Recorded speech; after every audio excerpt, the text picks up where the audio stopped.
À Ouagadougou, des membres du gouvernement ont répondu hier aux questions du Conseil national de la transition. 3 questions orales avec débat étaient à l'ordre du jour de cette séance plénière. Les ministres se sont entre autres expliqués sur le prix du carburant à la pompe et l'égal accès des hommes et des femmes aux sphères de décision. Evelyne Dabiré. Qu'est-ce qui justifie cette inertie du prix du carburant à la pompe? À quand la baisse de ce prix? Ce sont les questions du député Aboubakar Balima au gouvernement lors de la plénière de ce 20 mars. En réponse, le ministre en charge du commerce explique.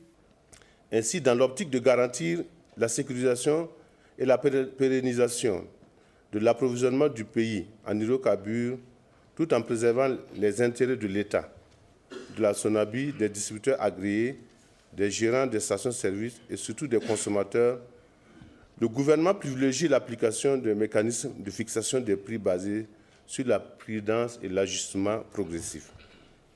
Ce qui signifie que suivant l'évolution de la situation, le gouvernement pourra toujours procéder à des réajustements des prix des hydrocarbures que nous souhaitons dans le sens attendu par les populations. Une explication qui a suscité des débats nourris. Au final, plusieurs suggestions ont été faites par les députés afin de baisser de manière conséquente le prix du litre à la pompe. Ce sont entre autres la libéralisation de ce secteur et la baisse des taxes sur le carburant, surtout que le prix de rien du litre est à moins de 320 francs.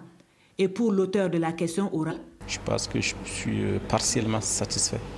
Mais les éléments de réponse qui ont été apportés par le gouvernement étaient aussi pertinentes et je pense qu'il y aura des efforts sur cette question pour l'amélioration de la cherté de vie du Burkinabé et surtout sur la baisse du carburant. Un autre point de débat est intervenu avec la question du député Christine Sougué relative à l'état de la mise en œuvre des actions pour améliorer l'accès égal des femmes et des hommes aux sphères de décision.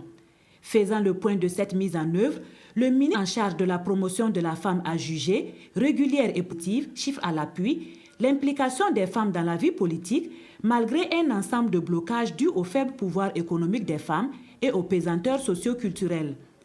Un bilan qui ne satisfait pas les députés pour qui ces chiffres qui sont à 11% à la date d'aujourd'hui sont au péché.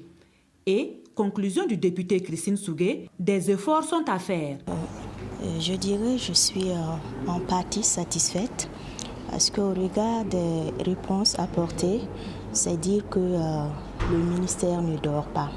Les actions sont menées, certes, et je suis témoin de ces actions qui sont menées. Mais souvent, je me demande aussi, est-ce qu'on touche du doigt réellement les problèmes qui entraînent ces injustices, ces inégalités? Puis le député Lucien Honoré Nombré, présenté, a interrogé le gouvernement sur les difficultés financières que connaît l'unité de transformation du sorgho rouge en alcool et sur l'avenir de cette structure. En réponse, le gouvernement a fait un rappel historique de cette unité de transformation des céréales créée en 2006 dans la région du plateau central et qui a mis les clés sous le paillasson en 2010 sans couverture sociale pour les agents. Et à la question de savoir à quand la reprise des activités de cette unité, le gouvernement est formel. La période de reprise ne peut être connue à la date d'aujourd'hui pour des raisons financières et par manque d'investisseurs.